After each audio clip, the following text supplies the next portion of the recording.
sa programang Lunas Extension sa DZRH at RHTV.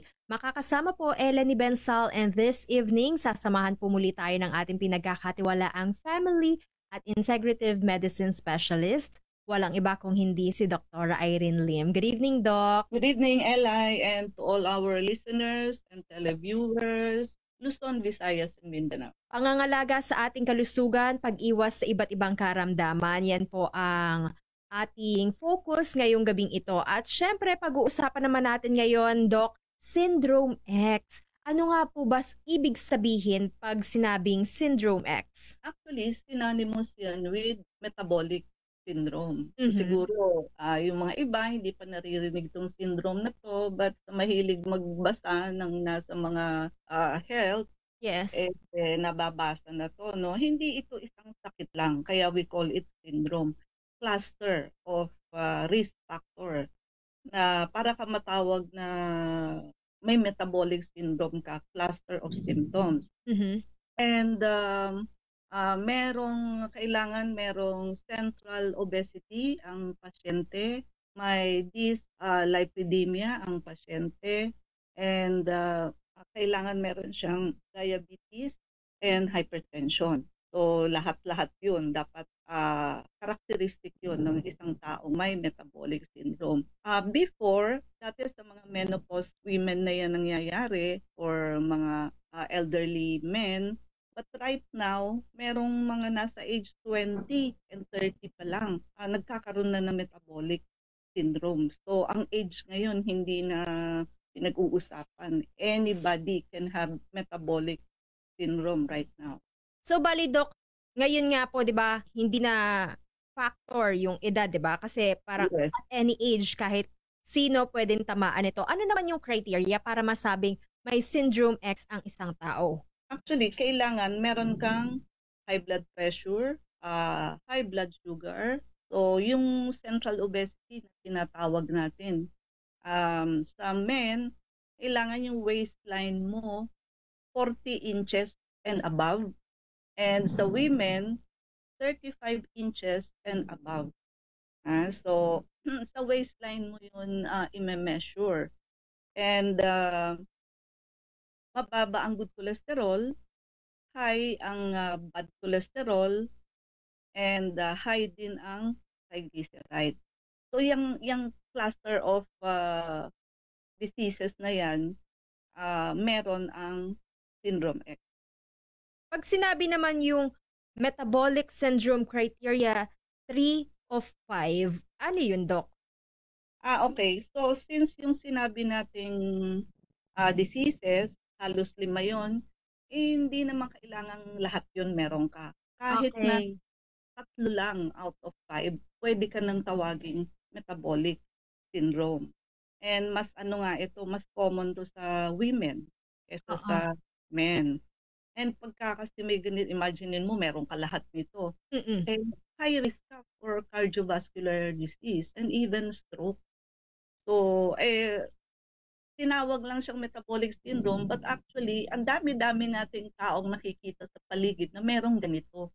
Actually, pag nag-edad na, medyo obese, Mhm. kadalasan talaga yan, kasama na ang high blood, diabetes, di ba, cholesterol.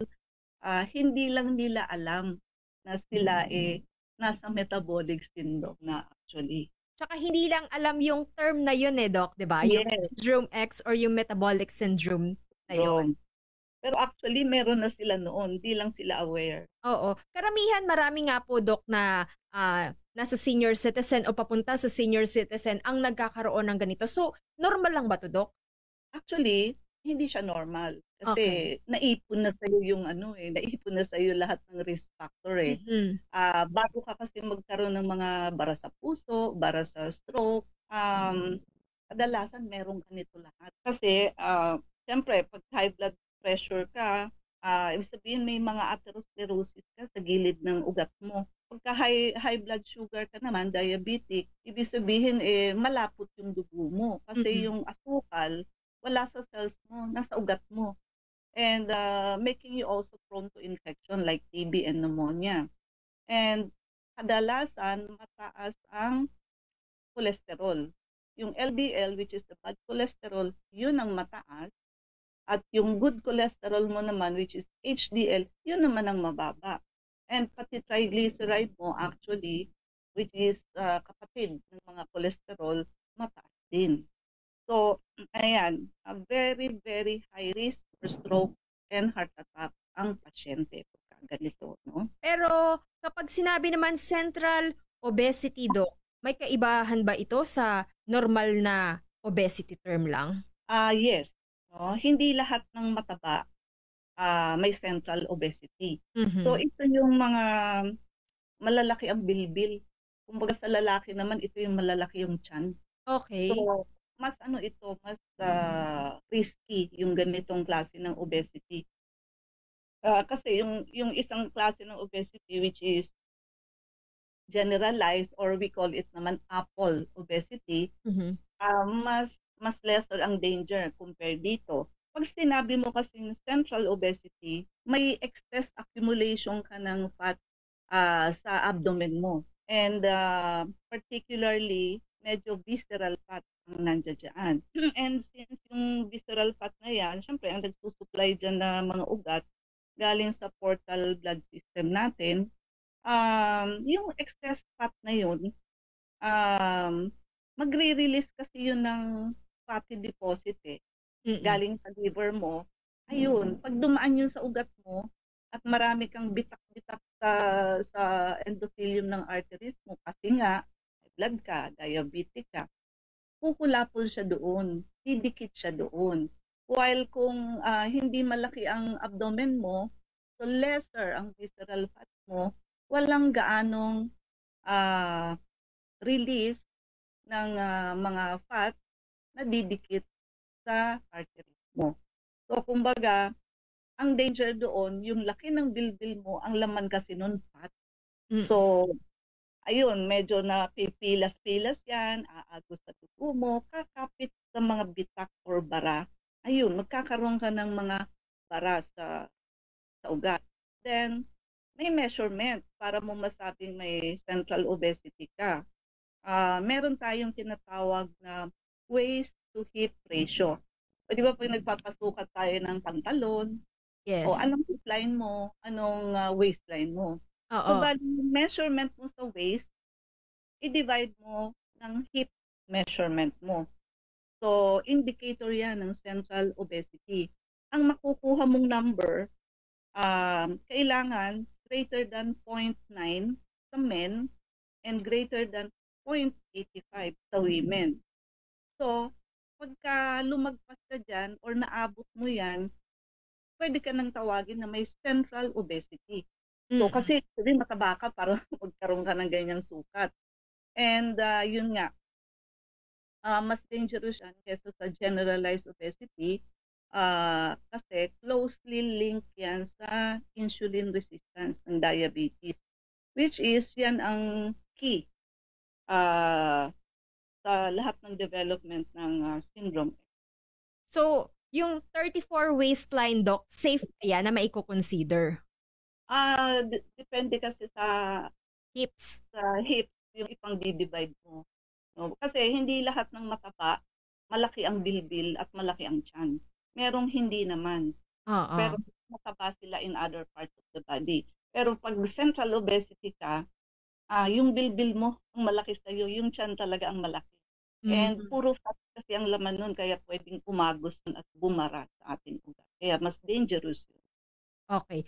Alamin naman natin, Doc, yung relasyon ng Syndrome X sa sinasabing non-alcoholic fatty liver disease o yung NAFLD sa ating pagbabalik dito pa rin po sa programang Lunas Extension sa DZRH at RHTV. Meanwhile, Doc, para nga po sa mga gusto pong magpakonsulta sa inyo, ang inyo pong clinic address, hotline number, and of course, para sa mga karagdagang pang impormasyon tungkol sa kalusugan, may social media rin po kayo, Doc, tama?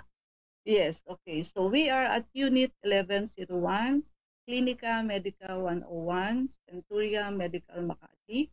Our hotline 8546-9412, 0919-995-6168. I repeat, 8546-9412, 0919-995-6168. I-type nyo lamang ho ang Dr. Irene Lim both sa YouTube and sa Facebook para ho ma-access ninyo yung ating channel na Dr. Irene Lim Healthy. Standby at Lunas Extension sa DZRH at RHTV.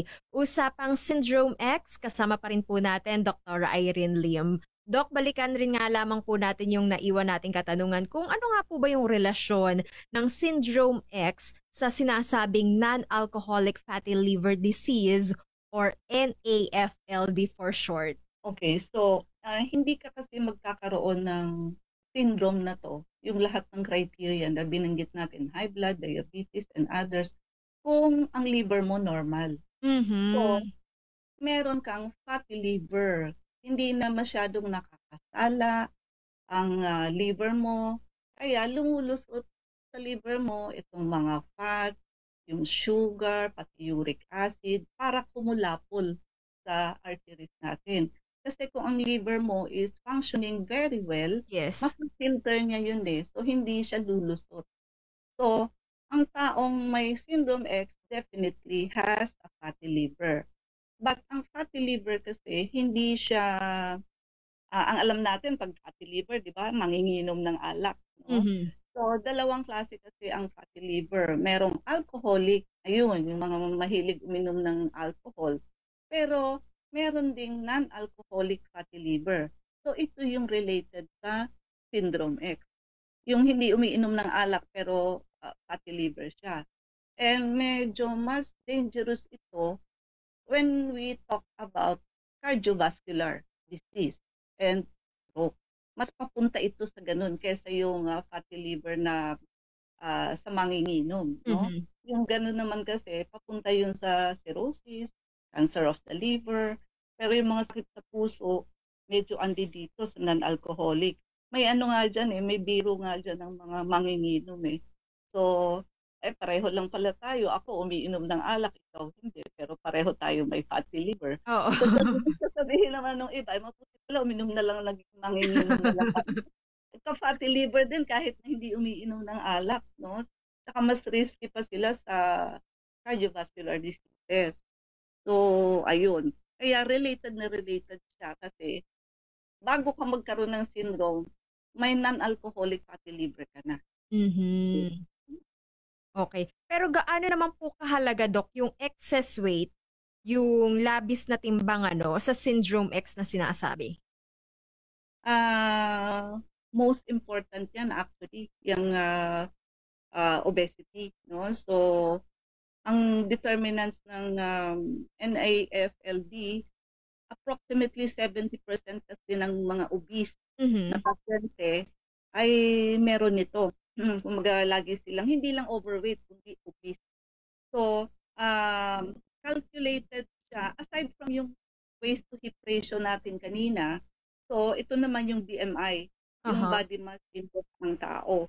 So, kailangan i-measure mo yung weight in kilos ng body mass nila sa height nila. So, matatawag mo siyang overweight pag between 25 to 29.9. Overweight ka pa lang noon. Pero pag sumobra ka na doon at umabot ka na ng 30, so obese na ang tawag doon. And sa Philippines, mataas tayo. 13% of men and 15% of women are obese in our country. Kasi lalo na, kasi staple food natin is rice. Medyo mas nakakataba siya kaysa yung ibang country na bread lang ang kanilang kinakain. No? So ang determinants aside from the waist to hip ratio is body mass index.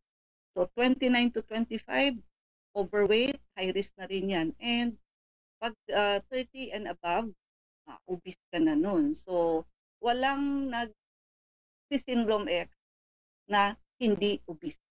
So definitely, kahit di mo pa nakikita ang tao, pag sinabing metabolic syndrome yan or syndrome X, alam mo nang obese ang pasyente. Okay. Para nga po, Doc, ma-determine ano, kung may Syndrome X, ano yung mga laboratory test na kinakailangan na pagdaanan ng isang pasyente? Of course, yung basic blood chemistry natin wherein ando doon ng FBS, so blood sugar, kailangan Mm. malaman yon. Yung lipid profile, so yung cholesterol and others, kailangan din yun para makita mo yung LDL and HDL. Isama natin yung lipoprotein A, which is yun yung klase ng cholesterol na mas bumabara kasi mas Mhm. maliit siya at mas mabigat. And yan yung hindi nakukuha sa magandang pagkain kasi more on genes. Kaya ang metabolic effect or metabolic syndrome, may genetic factor din yan. So isama yan sa pagpapatest. Serum albumin, prothrombin, bilirubin, and of course, SGPT and SGOT. Ultrasound of the whole abdomen, actually doon mo makikita kung may reading ng fatty liver. Oo. Kung may sinususpektang bukol or mass, better do CT scan na walang dye. And also, yung iba kung suspetsa ka ng medyo cancer na liver biopsy. Pero doon na lang tayo sa basic, no?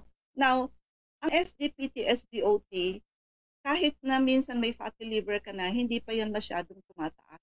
Kasi, ang fatty liver, may 4 na stages. Pinaka-basic, Mhm. unang stage is yung pagkakaroon ng fatty liver. Hindi pa tataas dyan ng SGPT, SGOT mo. Yung susunod na stage, which is liver hepatitis. Doon kasi may swelling ka na. And hindi lang swelling, may blasting. May pumuputok ka ng liver cell, kaya yung enzymes mo, which is SGPT and SGOT, ayun, nare-release siya sa bloodstream natin. Pag blinod test ka, mataas ngayon yung ano mo. So, posibleng hindi ka lang nasa fatty liver, nasa liver hepatitis ka na, kaya tumataas na yung SGPT, SGOT. But still, reversible pa rin naman yon. Wag lang dumating doon sa susunod na stage, which is liver cirrhosis. Pag peklat na kasi or fibrosis na ang nandoon sa liver cells mo, hindi na yun self-repair. And lalo naman kung nandoon ka sa end stage ng liver failure, which Mhm. is cancer of the liver. No? So yan ang mga basic na pwede natin gawin. Kahit na, Doc, obvious naman na obese yung pasyente, 'di ba? Malaki yung kanyang pangangatawan, Yes. mabigat, kinakailangan pa ring mag-undergo sa mga ganitong klaseng laboratory test. Yes, kasi hindi naman lahat ng mataba matataas yung mga value niyan, no? Mhm. So, kailangan talaga 'yun. And tawag dito, minsan yung ultrasound ng whole abdomen kasi kadalasan incidental or accidental finding lang 'yun. So, Oo. pag minsan annual check-up lang tapos biglang, "Ay, may fatty liver pala ako." 'No? Kasi nga yung blood test mo, yung SGPT, SGOT mo, normal. So, Mm. hindi mo expected na may ano ka, may fatty liver ka. Kasi nga, hindi pa masyadong tumataas ang liver enzymes mo 'pag fatty liver pa lang. Kaya kadalasan 'yan, hindi naman sinasadya ng pasyente. Ayun, makikita sa fatty liver. Pero hindi mo makikita ang fatty liver sa blood test. Oo. Kasi nga hindi pa tumataas eh. Sa ultrasound, CT scan, dyan mo makikita kung may fatty liver ang pasyente. Okay. Dahil nga po timbang yung pinaka, factor, 'di ba, sa Syndrome X, Doc, siyempre automatic na yung pagdidieta yung Mhm. makakatulong dito, yung pagbawas ng timbang, ah. Aside from that, Doc, ano pa yung dapat na gawin para ma-address yung Syndrome X? Of course, sabi nga natin kailangan magpapayat. Mm. Pero sa pagpapapayat kasi dapat 1 pound each week lang tayo. Kasi yun ang ideal. Pag very rapid kasi yung weight loss, halimbawa naka 4 pounds ka Mm. in a week, grabe yun, no? Associated yan with the development ng ibig sabihin worsening yung ano mo, yung liver function mo and related siya sa insulin resistance again. And of course, exercise. Kung kaya mo ang 20 minutes a day or 30 minutes every other day. Mm. Uh, pwede yon. Kailangan umabot ka sa point na pagpapawisan ka. And piliin mo yung exercise na medyo low impact lang siya para hindi masisira ang tuhod. Tsaka pag medyo may edad na, mga low impact exercises like swimming, walking, uh, stationary bike. Pero yung may mga jogging na huwag kanda doon, baka mapunit ang tuhod, no? Oh. Oo, mapupunit ang tuhod. Pero Kaya nga, nakasensitive, Doc. oo, Hindi kasi medyo, kakayanin ng katawan.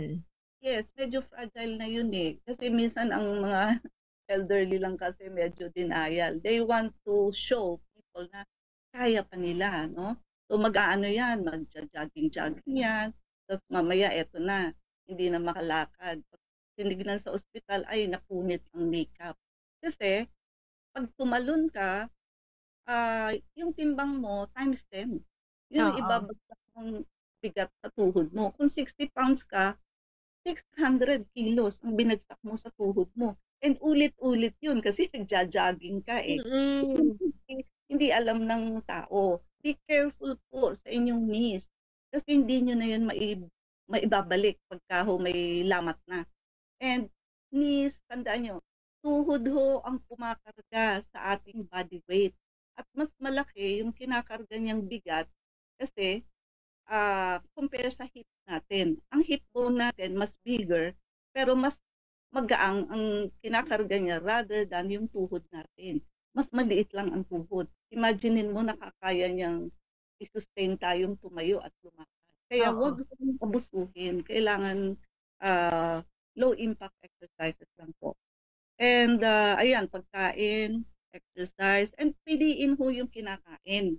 Ang nakakataba naman ho kasi yung fats and carbohydrates.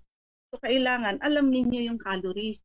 Madali naman hong i-google ang mga kung ilan ang calories ng bawat pagkain. So kung talagang nagda-diet kayo, mga half rice lang dapat para 100 calories lang kayo. Yung mga fruits, medyo mataas po yan sa calories. Kung gusto niyo mababa lang sa calories, apple and peras. Tsaka Mm. yung cucumber. Yes. Ayan, mabababa lang yan. Minsan wala pa 50 calories ang isang buong mansanas. Very good yun kasi 2 mansanas na ang katimbang ng half cup of rice. So yung mga ganun ho, na mabubusog ka pero konting calories lang ho ang makukuha ninyo because yung caloric intake ng tao, doon ho nakabase yung timbang natin.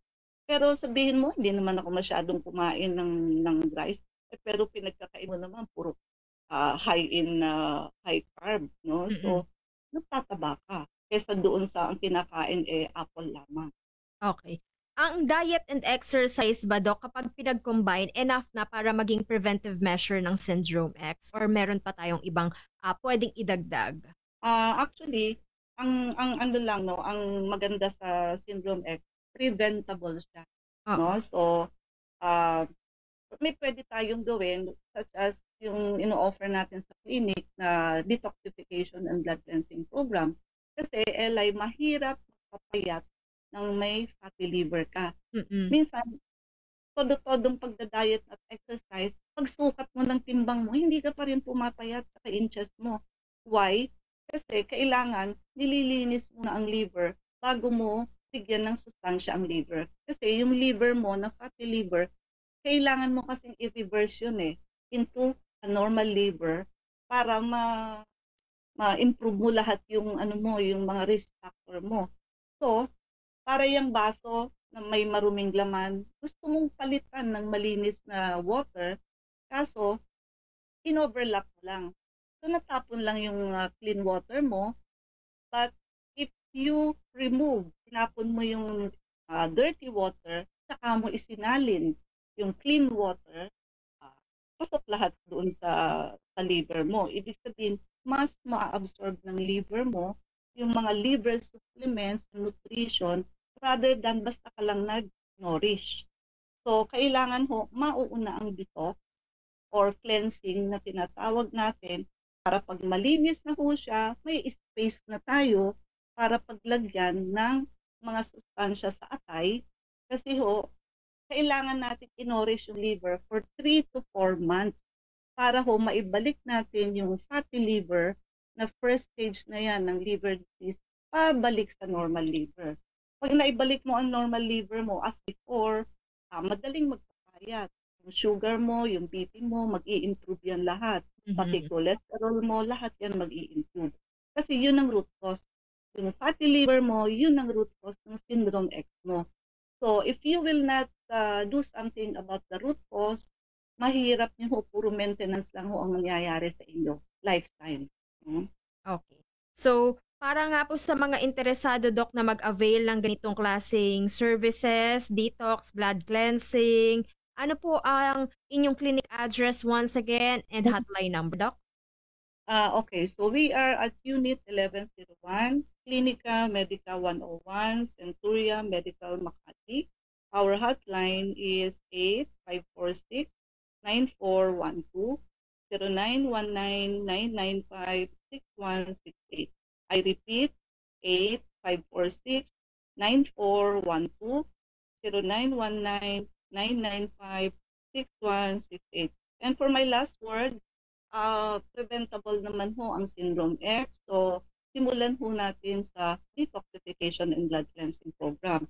And paki-like, share, and subscribe po. I-type nyo lamang ang Dr. Irene Lim po sa YouTube and sa Facebook. Maraming salamat and keep safe always. God bless, Doc. God bless, keep safe, and good night. Maraming salamat rin po, Luzon, Visayas at Mindanao. Preventable ang Syndrome X, kaya wag na po natin antayin yung pagkakataon na tamaan tayo nito. Ingatan at pangalagaan po natin ang ating kalusugan. Inyo nga rin pong nakasama, Eleni Bensal, para sa tuloy-tuloy na pagbabalita, tuloy-tuloy na serbisyo, sama-sama tayo Pilipino.